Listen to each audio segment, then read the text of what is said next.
चलिए ब्रेक के बाद एक बार फिर से स्वागत है आपका। हरियाणा सरकार लगातार किसानों को लेकर के जो है नई नई घोषणाएं भी कर रही है और उनकी सुविधा के लिए कई कदम भी उठाए गए हैं। तो इस मामले में कृषि मंत्री जेपी दलाल ने क्या कुछ आगे के लिए बनाया है प्लान किसानों के लिए, इसको लेकर बातचीत की हमारे खबरफास्ट के ब्यूरो एग्जीक्यूटिव मनीष कुमार ने। क्या कुछ कहा कृषि मंत्री ने, आप खुद ही सुनिए। मोदी पार्ट 2 का पहला साल पूरा हुआ। उस उपलक्ष्य में भारतीय जनता पार्टी की जहां जहां भी सरकार है वहां भारतीय जनता पार्टी जनता तक मोदी के इस पार्ट 2 के एक साल की उपलब्धि लेकर जनता के बीच जा रही है। अगर बात करें इसी दौरान हरियाणा प्रदेश की, तो आज हमारे साथ हरियाणा प्रदेश के कृषि मंत्री जेपी दलाल हैं, भारतीय जनता पार्टी के नेता हैं। और हरियाणा प्रदेश में कितनी तैयारी है और 14 तारीख को होने वाला वर्चुअल रैली जो हरियाणा प्रदेश का इतिहास बनेगा, उसके बारे में बात करेंगे। नमस्कार सर। नमस्कार जी, धन्यवाद। बात करें अगर भारतीय जनता पार्टी नरेंद्र मोदी पार्ट 2 के एक साल पूरा हुआ सर, क्या क्या उपलब्धि आप देख रहे हैं? ये मोदी पार्ट 2 का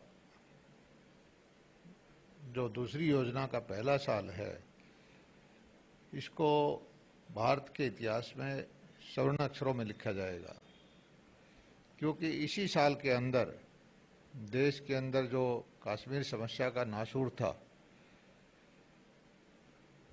उसका समाधान, जो हमारे कांग्रेसी भाई कहते थे कि जीवन भर कोई नहीं निकाल पाएगा, कश्मीर को हाथ लगाया तो हाथ जल जाएंगे, आग लग जाएगी, लेकिन इतनी सफलतापूर्वक तरीके से धारा 370 हटाकर जो काम किया है, सारे भारतवासी हमारे प्रधानमंत्री जी को नमन करते हैं।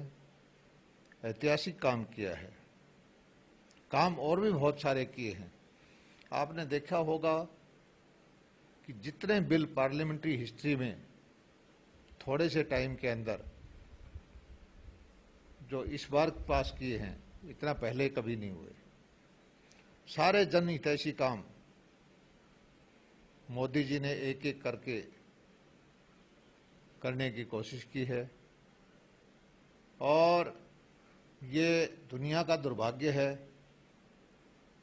कि अच्छी खासी व्यवस्था चल रही थी, देश तरक्की के रास्ते पे था।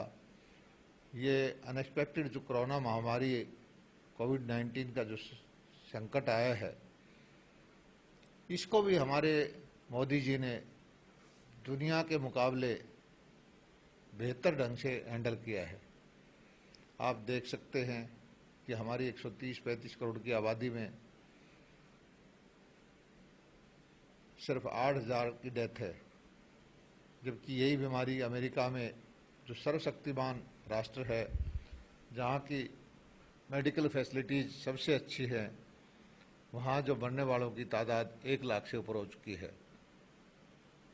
मोदी जी के इशारे पे सारे देश ने जो सोशल डिस्टेंसिंग का पालन किया, लॉकडाउन का पालन किया, और हमारे यहाँ वेंटिलेटर की व्यवस्था की, अस्पतालों में बेड्स की व्यवस्था की, मास्क, सैनिटाइजर, तरह तरह की जो व्यवस्थाएं हैं उनका प्रबंध किया, और देश को इस संकट में अर्थव्यवस्था को निकालने के लिए सही मौके पे आगे आकर जो 20 लाख करोड़ रुपए का पैकेज दिया है, आज मुझे आत्मसंतुष्टि हुई कि जो दुनिया की सर्वश्रेष्ठ रेटिंग एजेंसी है, उन्होंने कहा है कि अगले साल जो हमारा देश है 8.5% और 9.4% पे जीडीपी ग्रोथ होगी।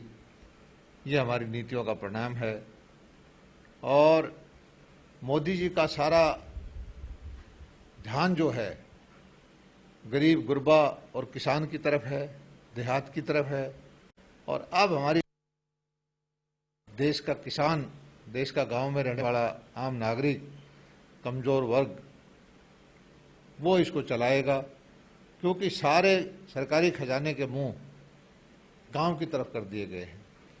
सस्ते रेट पे फंडिंग है, चाहे वो किसान क्रेडिट कार्ड हो, चाहे वो पशुधन क्रेडिट कार्ड हो, चाहे फार्म गेट प्रोसेसिंग की बात हो, और किसानों को जो मंडी एक्ट से मुक्ति मिली है, इससे भी किसानों को बहुत सारा फायदा होगा। एसेंशियल सर्विसेज कमोडिटी एक्ट था कि किसान के भाव को जब चाहे दबा दिया जाता था, उससे मुक्ति मिली है। और मोदी जी किसान की हितैषी होने का ये पूरा असर है कि इतनी तेज गति से तरह तरह की योजनाएं लाकर, और जो उनका लक्ष्य है कि किसान की आमदनी को बढ़ाना है, दुगना करना है, उसकी तरफ एक एक कदम करके आगे बढ़ रहे हैं।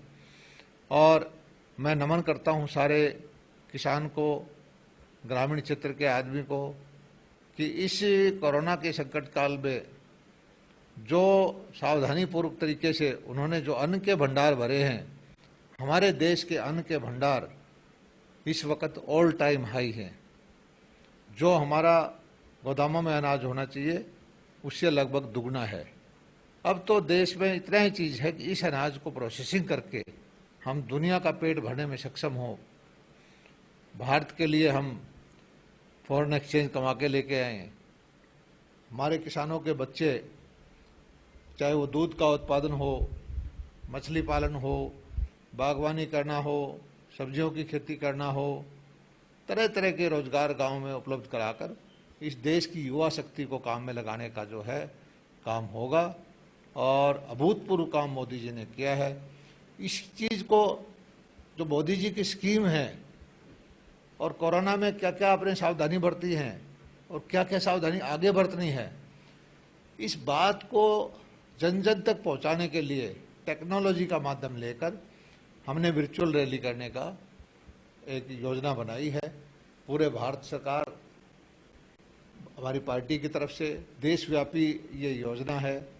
और इसी के तहत 14 तारीख को परसों 11 बजे हरियाणा के अंदर भी हमारे केंद्रीय कृषि मंत्री नरेंद्र सिंह जी तोमर, जिसमें होंगे डॉक्टर अनिल जैन हमारे प्रभारी होंगे, हमारे मुख्यमंत्री डॉक्टर मनोहर लाल जी होंगे, हमारे अध्यक्ष सुभाष बराला जी होंगे, और भी बहुत सारे वरिष्ठ नेता होंगे। तो लाखों आदमियों तक हमारा टेक्नोलॉजी के माध्यम से एलईडी स्क्रीन लगाकर सोशल डिस्टेंसिंग का पालन करके हमें लोगों को हमारी जो 1 साल की उपलब्धियां, वो कोरोना काल में जो हमने संयम दिखाया, वो आगे हमने कोरोना काल में कैसे लड़ाई लड़नी है, लोगों को ये सब दिशा निर्देश देने के लिए टेक्नोलॉजी के माध्यम से लोगों तक पहुंचाना चाहते हैं। और इसका परिणाम जो है आम आदमी के लिए सुखद होगा।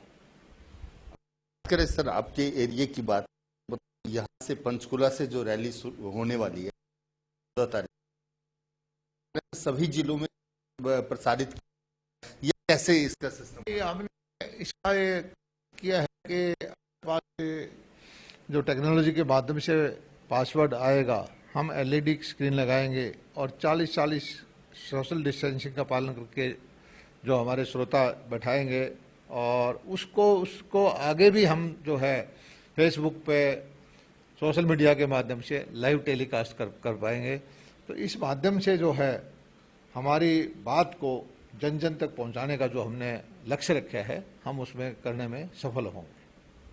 तो ये हमारे साथ जेपी दलाल, भारतीय जनता पार्टी के नेता, इन्होंने कहा 14 तारीख को होने वाला वर्चुअल रैली जो हरियाणा के लिए अगर बात करें तो ये इतिहास में पहला रैली होगा जो इलेक्ट्रॉनिक माध्यम से, फेसबुक के माध्यम से सोशल डिस्टेंस की ध्यान रखते हुए मोदी नीति को घर घर तक, जन जन तक पहुंचाने का भारतीय जनता पार्टी काम कर रही है।